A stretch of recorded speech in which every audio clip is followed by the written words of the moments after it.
Hiya guys, I always think that the start to Christmas is in September when I make the Christmas mincemeat, so I'd like to share with you today this time-honoured recipe and I hope you enjoy it.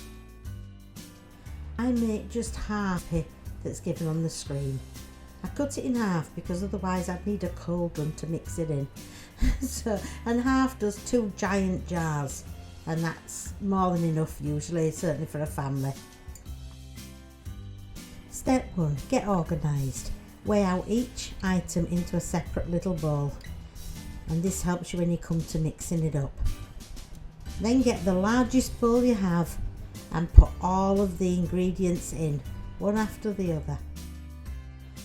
And instead of ground nutmeg, I like the freshness of grating my own, so I grate it on a fine grater, and it takes about a half a nutmeg for the equivalent of the ground in the recipe. I then add the brandy, and it's Christmas, I'm not going to, skimp on it, And of course you can omit the brandy altogether if you wish. Bear in mind that when the mincemeat actually gets cooked in mince pies or other dishes, the alcohol is of course burnt off by the heat. Next step. As you can see, it's quite a full bowl already, so it's at this stage that you need to give it its full and thorough mix together to evenly distribute each ingredient throughout the mix. The next step is to add the apples. There's quite a volume of apples, and that's why we add them after we've mixed the other ingredients, just simply because of the size of the bowl. And now it's time to mix them in, and this is quite delicate to fit them in the bowl. Now that it's all thoroughly mixed together, it's time to start and put this in jars. I've sterilised these jars by first putting them through the dishwasher and second stand them in a hot oven. Now here's the important part.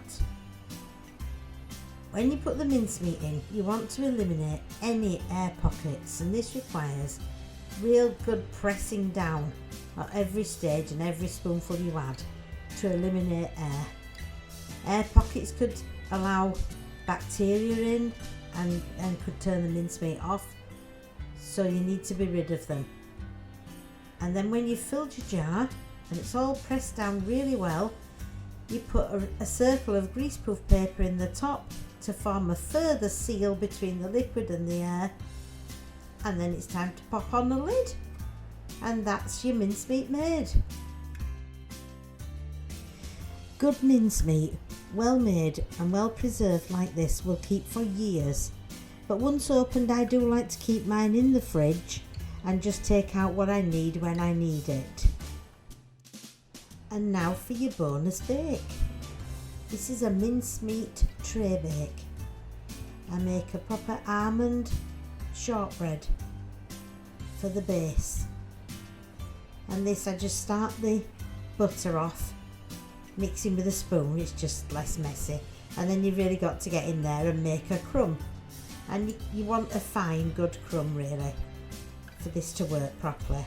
And all you do is put 2/3 of the crumb into your baking tray and press down firmly. This amalgamates it together without adding liquid, and you get a lovely short tasty base that cuts well and stores well. To make the base I used 6 ounces of plain or all-purpose flour. I used 3 ounces of butter or margarine, 3 ounces of caster sugar and 1 ounce of ground almonds. I then added the mincemeat on top and spread this out evenly. And the remaining 1/3 of the crumb, I added some lovely brown sugar to just 1 ounce to make that a lovely brown, crispy, crunchy topping.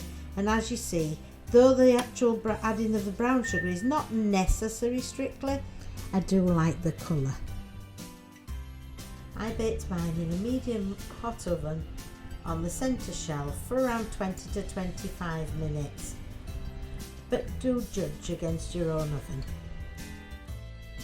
Once fully cooked and cooled, it should come out of the tin very easily, and then it's time to cut it up. And normally a tray bake like this I would cut into 12 pieces, but it's Christmas, so 9 is fine. And as you can see, that it's very easy to cut into. And the good news is this freezes really well, and so you could actually freeze this and have it ready to put out on Christmas Eve in case a certain person visits. Because I used vegetable suet, not beef suet, in the mincemeat, this means that both the mincemeat and the tray bake are vegetarian and dairy free. Once jarred, your mincemeat needs around 2 to 3 months to amalgamate, and if you look at the picture on the left, you will see the jar of mincemeat is much darker. That's because that was last year's mincemeat, and so you can tell the difference. So all that remains is to thank you for watching. I hope you have a go at this. It's great fun. You can do it with the kids, and it's a nice start to Christmas preparations. Thanks for watching.